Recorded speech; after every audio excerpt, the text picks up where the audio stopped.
మరో గ్రామం దాటుతుండగా కొందరు అన్నారు, ఈ భర్త ఎంత కఠినుడు, తానేమో దర్జాగా గాడిదపై కూర్చున్నాడు, భార్యనేమో నడిపిస్తున్నాడు. రామయ్య మరియు లక్ష్మి ఒకరినొకరు చూసుకుంటున్నారు. వారికి ఏమి చెయ్యాలో అర్థం కాలేదు. చివరికి ఇద్దరు గాడిదపై కూర్చోవాలని నిర్ణయించుకున్నారు. వారిద్దరూ గాడిదపై కూర్చుని వెళ్తున్నారు.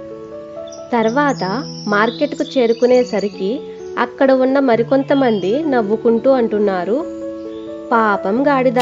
ఇద్దరు గాడిదపై ఎక్కారు, వారి బరువుని ఎలా మోయగలుగుతుందో ఏమిటో అని నవ్వుకుంటున్నారు.